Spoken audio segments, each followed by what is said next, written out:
Assalamualaikum warahmatullahi wabarakatuh. Anak-anakku kelas 5 sekolah dasar yang Papa banggakan. Hari ini kita bertemu lagi dalam materi pelajaran pendidikan agama Islam dan budi pekerti.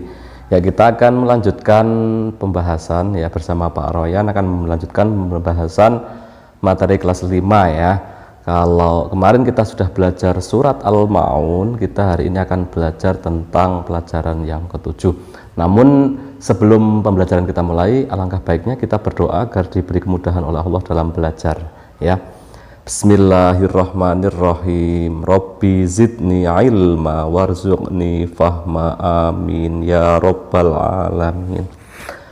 Ya, langsung saja kita akan belajar ya bersama, nanti diikuti baik-baik channel YouTube Pak Royan ini agar nanti apa yang Pak Royan sampaikan ya dapat dipahami dengan baik ya, dan dapat diamalkan ya. Itu ya, hari ini kita akan belajar tentang pelajaran atau tema yang ketujuh, yaitu mari mengenal Rasul-Rasul Allah. Salah satu bahasannya yaitu Rasul Ulul Azmi ya. Apa itu Rasul Ulul Azmi nanti akan kita bahas dan ikuti ya baik-baik ya anak-anakku sekalian ya. Sebelum kita bahas tentang Rasul Ulul Azmi, alangkah baiknya kita flashback ke belakang ya. Kita menengok ke belakang pada semester 1 kita telah membahas tentang Rasul-Rasul Allah ya.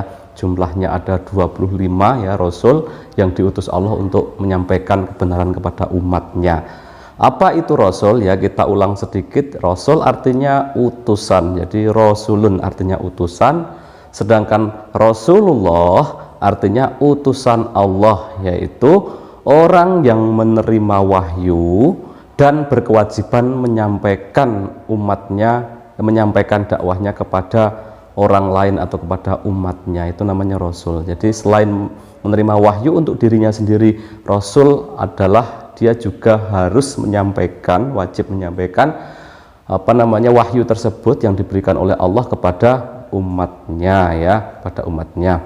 Selanjutnya kita akan bahas tentang tugas dan sifat Rasul Allah. Jadi sebagai Rasul Allah, seorang Rasul mempunyai tugas ya. Kalau 25 Nabi atau Rasul yang kemarin kita bahas pada semester 1 itu mempunyai tugas yang sangat berat. Apa itu? Yaitu memimpin manusia agar selalu hidup ya dalam kebenaran, artinya bahagia dunia dan akhirat. Itu tugas Rasul dalam menyampaikan wahyu kepada umatnya. Agar tugas itu sukses, tentunya seorang Rasul mempunyai sifat-sifat ya, sifat-sifat wajib, sifat-sifat istimewa yang dianugerahi atau dikaruniakan oleh Allah Subhanahu wa taala. Ya, sifat-sifat tersebut dikenal dengan sifat wajib bagi Rasulullah. Artinya sifat yang harus dimiliki oleh seorang rasul.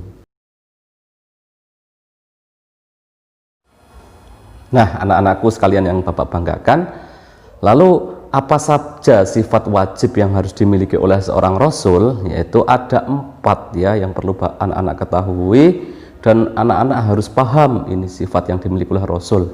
Yang pertama, sifat wajib bagi rasul yaitu rasul mempunyai sifat sidik ya. Sidik ya, sodako ya artinya. Sidik artinya benar ya. Jadi seorang rasul selalu bertindak dalam kebenaran dan tidak mungkin seorang rasul itu salah ya, mustahil seorang rasul itu salah ya. Jadi apa yang dikatakan oleh seorang rasul pasti benar, itu sidik ya. Jadi kebalikannya, sifat sidik adalah sifat bohong atau dusta. Itu ya, dipahami anak-anak ya. Yang kedua, sifat wajib yang dimiliki oleh seorang rasul adalah sifat amanah. Apa itu amanah? Amanah artinya jujur dan dapat dipercaya ya. Seorang rasul mustahil khianat ya, karena khianat adalah kebalikan dari amanah ya. Jadi dia wajib, rasul tersebut wajib menyampaikan wahyu yang diberikan oleh Allah kepada umatnya ya, dan tidak mungkin apa yang disampaikan itu karena seorang amanah itu membahayakan umat. Rasul tidak boleh menyembunyikan sesuatu yang itu diperintahkan oleh Allah, ya. Itu namanya amanah. Yang ketiga, seorang rasul mempunyai sifat tabligh, artinya menyampaikan. Tabligh, ya, seorang rasul harus menyampaikan pesan Allah kepada umatnya walaupun pesan tersebut dianggap sulit, ya, atau berbahaya, ya. Seperti kita ketahui kisah-kisah rasul bahwa nabi atau rasul yang diutus Allah selalu ditentang oleh umatnya, ya, yang tidak mau beriman. Makanya satu keistimewaan Allah yaitu rasul diberikan sifat sifat menyampaikan, ya, atau tabligh. Yang terakhir, sifat rasul adalah fatonah, ya. Fatonah artinya cerdas, pintar, ya, pandai ataupun bijaksana. Jadi seorang rasul tak mungkin bodoh, ya, tak mungkin akalnya kurang, karena seorang rasul memiliki tugas yang berat untuk menyampaikan pesan, menyampaikan wahyu yang diberikan Allah kepada umatnya. Dengan sifat tabligh ini, seorang rasul dapat menyelesaikan tugasnya, ya, tugas kerasulannya sebagai seorang utusan dengan baik. Nah, anak-anakku sekalian, setelah kita mengetahui tentang pengertian rasul, rasulullah, serta tugas seorang rasul yang itu menyampaikan wahyu kepada umatnya dengan diberikan tugas yang berat ini, rasul memiliki sifat wajib, ya. Kita sebagai seorang siswa di sekolah dasar tentunya harus mencerminkan sifat rasul tersebut, ya. Jadi kita membiasakan sifat yang seperti sifat wajib yang diberikan Allah kepada rasul tersebut, mulai dari tabligh, amanah, fatonah, sidik, ya. Jadi 4 sifat rasul tersebut menjadi cerminan kita sehari-hari. Bagaimana kita membiasakan sikap seperti contoh tadi, ya, yang Bapak sampaikan. Yang pertama, kita harus selalu berbuat yang benar, anak-anakku. Artinya perbuatan yang sesuai dengan perintah agama. Jadi seperti hari ini kita belajar bagaimana mengetahui seorang keteladanan rasul, ya, rasul ulul azmi, ya, rasul yang diberikan tugas oleh Allah memiliki sifat yang baik. Kita harus meneladaninya. Ucapan, tutur kata harus baik dan benar, itu, ya, anak-anakku, ya.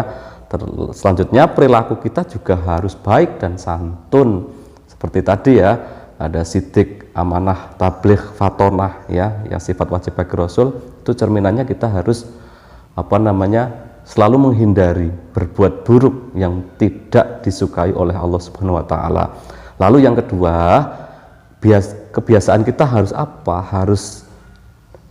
kalau kita dipercaya oleh seorang teman, ya, dititipi seseorang barang, orang tua ataupun kakak, ya, ataupun tetangga kita dipercaya seseorang, kita harus menyampaikannya, harus jujur dan ikhlas, tidak boleh berbohong, ya. Apa yang titipan kepada kita itu dibawa dengan benar, ya. Jadi harus jujur dan ikhlas. Ada pepatah mengatakan bahwa sekali saja kita berbuat salah, maka seorang tersebut akan tidak dipercaya, ya. Sekali saja kita berbuat salah, ya, selamanya orang tersebut tidak dipercaya. Maka kita menghindari hal-hal seperti itu, anak-anakku kelas 5. Selanjutnya yang ketiga, pesan-pesan kebaikan harus disampaikan kepada orang lain, ya. Tadi, ya, kebaikan apapun disampaikan kepada orang lain, karena kita sebagai seorang manusia harus bermanfaat untuk sesama kita, ya. Itu yang terakhir, hidup kita, ya, kita membiasakan bagaimana untuk bisa menjadi anak yang cerdas, ya, yaitu cerdas akalnya dan cerdas nuraninya. Apa itu nurani? Nurani adalah hati kita. Jadi setelah cerdas ini, cerdas akal, ya, dengan belajar di sekolah, ya, belajar seperti ini, kita juga harus cerdas hatinya.